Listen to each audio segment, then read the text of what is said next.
Hello, welcome again. This is section number 7, and we will talk about interacting with websites from our Python code. In this section, we will talk about downloading web contents to our local host using requests, which is an HTTP client library, and we will be talking about the foundations of the World Wide Web.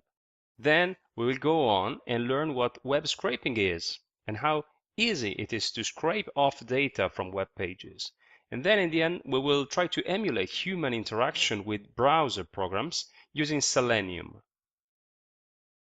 In this video, we will understand how to download to our computer some resources, for example, web pages or files taken from a website using the requests library.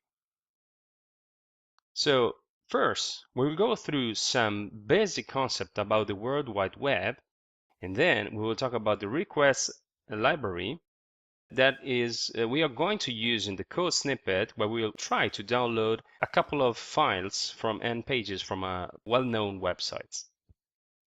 So what is the World Wide Web? The World Wide Web means a subset of the internet that is given by all resources, and when we talk about resources, we mean everything potentially, but mainly, file-oriented things such as videos, images, PDF files, and so on. So the World Wide Web is a collection of resources that you can access via hyperlinks and that you can basically visualize and interact with from a web browser.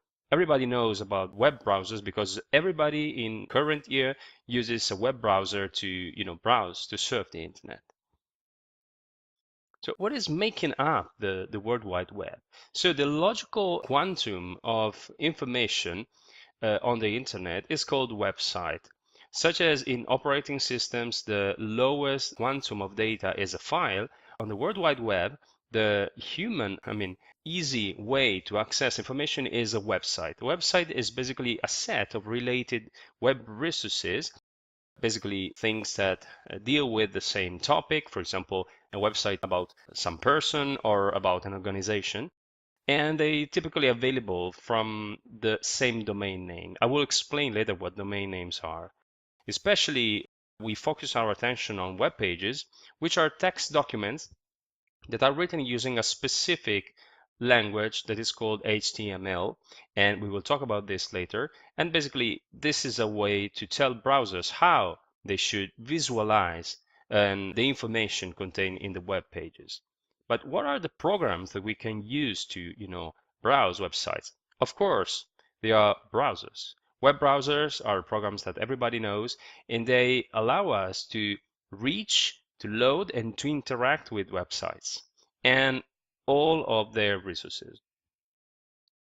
So each resource on the web is identified and is addressed by the so-called URL, which is a Uniform Resource Locator. This is basically the address of the internet address of a web resource. So any computer on the network can request that resource. Think of it as the address where you live. If anyone wants to pay you a visit, they basically need to know where you live. So if they know your address, they can get to you. So a URL is composed by different bits. The first is the protocol. And what is a protocol? A protocol is a set of rules that tell how two machines, two computers, should talk. So whenever you request a web resource, your machine needs to ask for that web resource using a protocol. We will talk about this later in detail. Then we have the second bit, which is the host. That can either be a domain name or an IP address or an address of a different kind. And basically tells where in the city of the World Wide Web your website lives. And then we have the path section that tells inside the file system of the target machine, the one that holds the resource you want to get and visualize in your browser, where in its file system that resource exists. This usually also tells us the technology that was used to represent that resource. But it's not always like this. It depends. So we talked about protocols. So protocols are sets of rules, commands, and conventions that machines use to communicate. The most used protocol on the internet is called Hypertext Transfer Protocol, HTTP. The hypertext is HTML, so web pages basically. So the HTTP protocol works in a message-oriented way and using a client-server model. Message-oriented means that your machine, whenever requesting a web resource on your behalf, is sending messages to the target machine that is called server, and your machine is the client machine. And the interaction is a request response kind of interaction. It's a model wherever for example, your machine, that is the client machine, sends through the protocol, which is HTTP, the request of do some operation on a target resource. In this example, we fetch a web page that is called page.html, and that basically is the URL of the resource we want to get. Then the server machine sends a message back after processing your request, and in that specific case, the message contains the requested resource.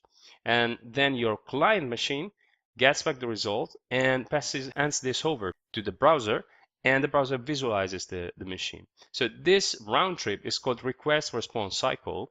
And as you see, there's been a client-server interaction, which is message-based. What about Python? So the support that Python provides for HTTP and networking is not so good. I mean, it's good if you need a very low-level networking level of detail, but if you want to stay at an HTTP level and build HTTP-powered application, you're not getting a very good level of usability, because it's still a low-level API. So in this lesson, we will use an outstanding HTTP library, which is de facto standard for using HTTP in Python code, which is requests. And requests is very famous because it's very easy to use. And it offers basically all the kinds of HTTP capabilities that you might want to use from your code. For example, in literally 2 lines of code, you send a GET request, you can download a file, and you can check very easily the outcome of this operation. And installing it is very easy. As usual, pip install requests.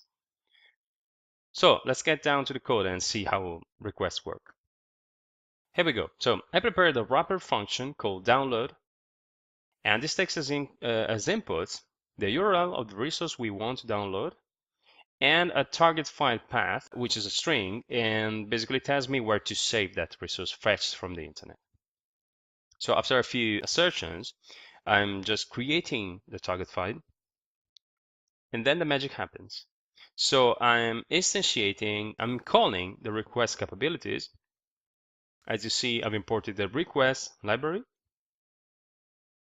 and then I'm invoking here the possibility to fetch resource. So in HTTP jargon, fetching a resource is called getting a resource. So the command that the client machine, which is my host now, is issuing is a get command. And it's as easy as writing request.get URL. And it's very, very easy. I could pass in more things in that get function. For example, request headers, specify any HTTP proxy, and so on. But that's not our case. It's very simple. So we say we want that resource and you get it. What happens is that after a request fetch that resource, it parses it and basically returns a response object that I can manipulate. And for example, I might check the status code of the response, which tells us basically the outcome of the fetch operation. If it was good, so we have a resource back, or any kind of error happened during the process, and so we don't have it. But in this case, I'm saying raise for status, which means, okay, just raise an exception if any error happened. And then in the end, what I have to do is to access the response.content property, which gives us back the raw content of the response from the server. So it's basically the content of the file that we will download. And I'm writing this on the target file using this context manager. That's literally it. So I prepared a couple of examples The first thing I want to do is to download the Google homepage. I prepared the URL here.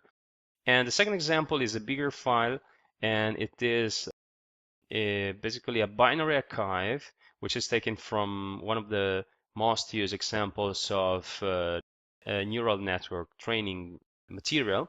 And it's a .gz, which is a compressed Unix archive. So it's going to be like 10 megabytes of data, and then I'm calling the function upon both. So let's just try it. As you see, the first file was downloaded very quickly. I will show you it later. Then now the code is downloading the bigger mnist.gz file, which is going to take a few seconds to complete.